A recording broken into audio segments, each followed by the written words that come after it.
સમાચારની શરૂઆત કરીએ તો ચોમાસાના આગમનને લઈને મોટા સમાચાર સામે આવી રહ્યા છે। 18 થી 24 જૂન દરમિયાન પધારશે ચોમાસુ તે અંગેનું અપડેટ સામે આવી રહ્યું છે। હવામાન વિભાગ દ્વારા આ અંગેનું અનુમાન લગાવવામાં આવી રહ્યું છે। 18 થી 24 જૂન દરમિયાન ચોમાસાની એન્ટ્રીની શક્યતા સેવાઈ રહી છે।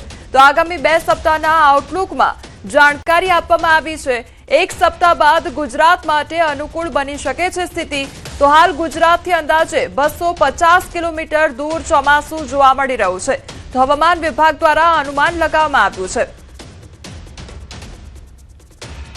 તો અમારી સાથે હાલ સંવાદદાતા લક્ષ્મણ પટાર જોડાઈ ગયા છે। લક્ષ્મણ, જે પ્રમાણે હવામાન વિભાગ દ્વારા અનુમાન લગાવવામાં આવ્યું છે કે 18 થી 24 જૂનમાં વરસાદની એન્ટ્રી થઈ શકે છે, ચોમાસાની એન્ટ્રી થઈ શકે છે, શું લાગી રહ્યું છે? ચોમાસું કેટલું દૂર?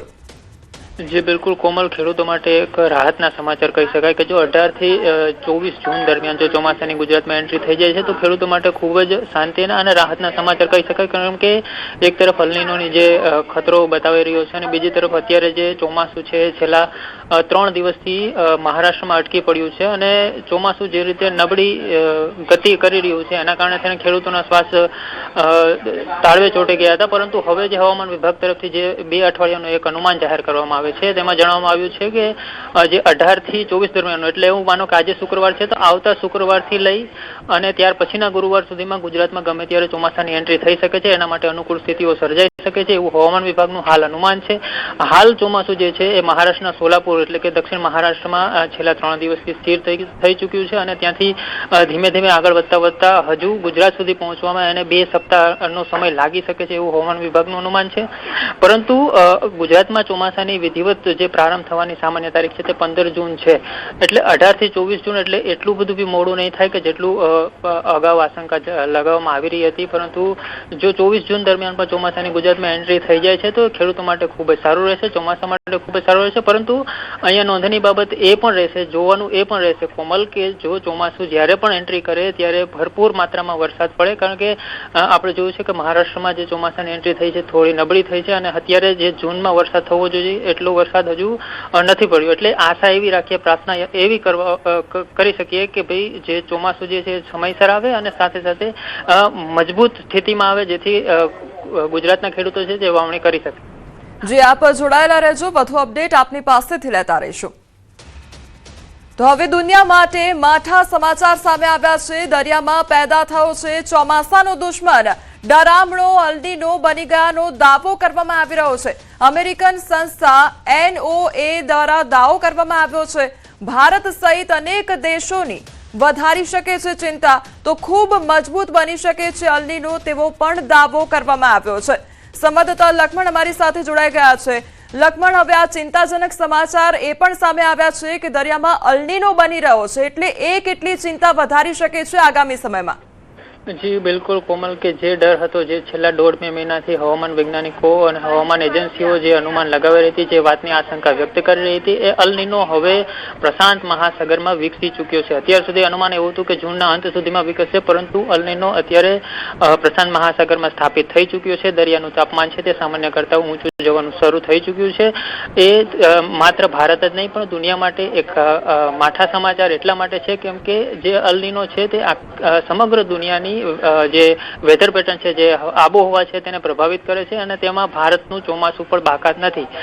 ભૂતકાળમાં કેટલી વખત એવું બન્યું છે કે અલ્નીનોના કારણે ભારતમાં એટલા માટે જે હવામાન વિભાગ તરફથી હતો તો ખાનગી હવામાન એજન્સીઓ તરફથી જે અનુમાન લગાવવામાં આવ્યું છે કે આ વખતનું 2026ના ચોમાસામાં સામાન્ય કરતાં થોડો ઓછો વરસાદ રહેશે।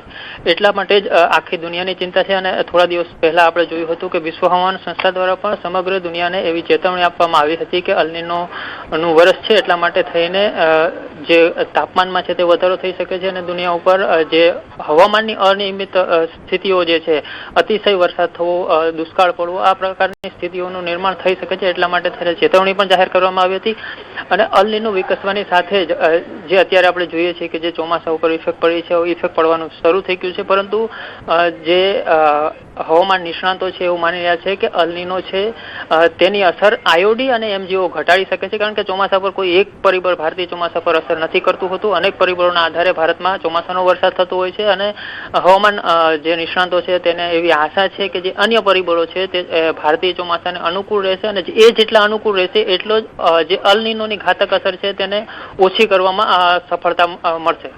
જી લક્ષ્મણ, સમગ્ર માહિતી બદલ આપનો આભાર. અન્ય સમાચાર પર હવે નજર કરીએ તો સુરતમાં મીડિયા કર્મીઓ સાથે ગેરવર્તણૂકનો મામલો સામે આવ્યો છે. મીડિયા સાથે ગેરવર્તણૂક કરનાર લાલ ગેટના પીએસઆઈની હવે બદલી કરી દેવામાં આવી છે. તો એસએ અંસારીની ટ્રાફિક વિભાગમાં બદલી કરવામાં આવી છે. અંસારીએ સુરત મહાનગરપાલિકામાં મીડિયા સાથે ગેરવર્તણૂક કરી હતી. ગેરવર્તણૂક બાદ હવે ભારે હોબાળો મચ્યો હતો અને ત્યારબાદ હવે તેમની બદલી કરી દેવામાં આવી છે. તો સુરતમાં જે ડિમોલિશન મામલો છે તે વધુ ને વધુ ગરમાતો જઈ રહ્યો છે, ત્યારે હવે મીડિયા સાથે ગેરવર્તણૂક બાદ જે પીએસઆઈ છે તેમની બદલી કરવામાં આવી છે. સંવાદદાતા કીર્તેશ અમારી સાથે જોડાઈ ગયા છે. કીર્તેશ, જે પીએસઆઈ છે તેમના દ્વારા ગેરવર્તણૂક મીડિયા સાથે કરવામાં આવી, ત્યારબાદ તેમની સામે કેવા પ્રકારની એક્શન લેવામાં આવી છે?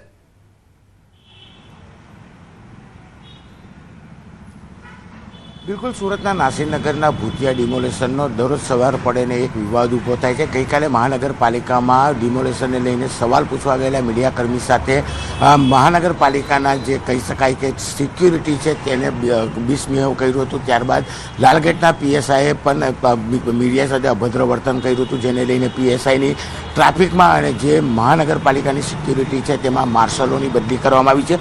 હું બીજું એક દ્રશ્ય બતાવવાનો પ્રયાસ કરીશ કે ડિમોલેશન કરનાર તેજુ રાજપૂત કે જે આખું મહાનગરપાલિકાના અધિકારીઓના ઇશારે ડિમોલેશન કરેલું આ એનો બંગલો છે, એ અહીંયા રહે છે અને જે પ્રકારે કહી શકાય કે તે અહીંયા સામે આવીને જો કંઈક મોટા ખુલાસા કરે તો નવાઈની વાત નથી, કારણ કે તેજુ રાજપૂત આખા કેસમાં છે અત્યાર સુધી સામે નથી આવ્યા. ત્યારે ચોક્કસપણે કહી શકાય કે આ એમનું ઘર છે અને અમે એના ઘરે પહોંચ્યા છીએ. આ અધિકારીના કહેવા ઉપર ડિમોલેશન કરવામાં આવ્યું હતું. ચોક્કસ મહાનગરપાલિકાના અધિકારીઓ હજુ પણ પોતાનું જુઠ્ઠાણું ચલાવે છે. મનપા કમિશનર એસ નાગરાજને ગઈકાલે બી કીધું છે અમે ડિમોલેશન નથી કર્યું, ત્યારે ડિમોલેશન જગ્યા ઉપર જેને કોન્ટ્રાક્ટ આપવામાં આવ્યો એ કોન્ટ્રાક્ટર તેજુ રાજપૂતનું આ ઘર છે, તેનું ઘરની અંદર બહાર કોઈ આવવા તૈયાર નથી, જવાબ આપવા તૈયાર નથી. એટલે કે આ તમામ જવાબો લેવા જ્યારે મીડિયા પહોંચી ત્યારે મીડિયા સાથે ગઈકાલે જે રીતે ગેરવર્તણૂક કરવામાં આવ્યું હતું અને સમગ્ર મામલે કહી શકાય કે 5 જેટલા માર્શલોની બદલી કરવામાં આવી છે અને આ સમગ્ર ઘટનામાં લો એન્ડ ઓર્ડર જાળવવાની જવાબદારી જે પોલીસની છે એ પોલીસે માર્શલોને અટકાવવાની જગ્યા પર મીડિયા સાથે કહી શકાય કે જે વર્તણૂક કર્યું હતું તેને લઈને પીએસઆઈને સસ્પેન્ડ કરવામાં આવેલો છે. શ્રીરામ લખેલું આ ઘર છે કે તેજુ રાજપૂતનું છે, તેજુ રાજપૂત છે કે જે આખા ડિમોલેશનમાં